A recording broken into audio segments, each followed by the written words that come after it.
Hey, Josh and Brian here from the Lenhart team at Coldwell Banker Realty. This came out, the Getaway frame building kit from Home Depot for $43,000.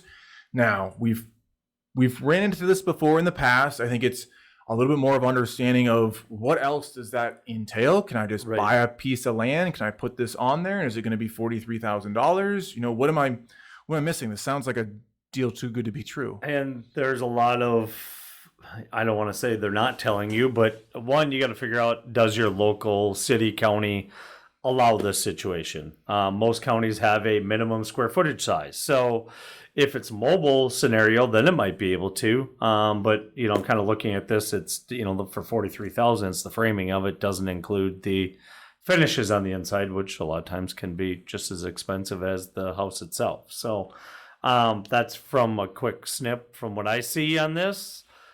Could be some of the issues. Now, I know there are, you know, some small home communities that it may fit for, but again, that's going to depend on your city or county. Yeah, I think the number one thing you usually run into is the city and county regulations and codes for minimum floor plan, minimum floor side. And I think the other side of it is what does $43,000 give you? Is that, I mean, am I getting bathroom? Am I getting the septic hooked up? Am I getting hooked up to city sewer? You know, are they doing the concrete pad for me to put it on there? Right. Is electrical being run to it? I think there's a lot of costs that go into, if you did have this place and you were able to put it somewhere, you're not getting into it for $50,000. Let's put it that way. Yeah, I think that's the reality of the story. How many times we have somebody bring, you know, hey, here's a barn dominium plan, and it goes, okay, well, yeah, I know that says $120,000, but then we go into assembling it and putting everything together on it.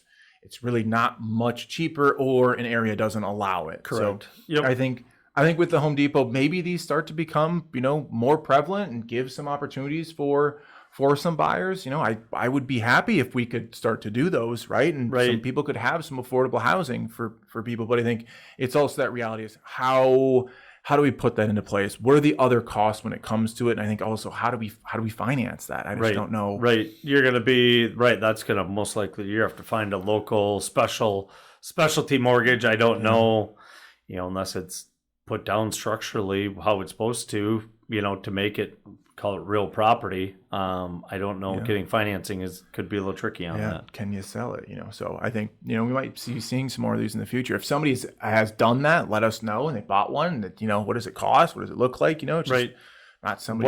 Was it cheaper? What were the hurdles in it? Because it's new to us. So yeah, and I think, you know, with other ones that we've had hurdles that people, you know, were hoping it was going to be this, and not realizing exactly what it's going to cost at the end of the day is the real difference maker on those. So.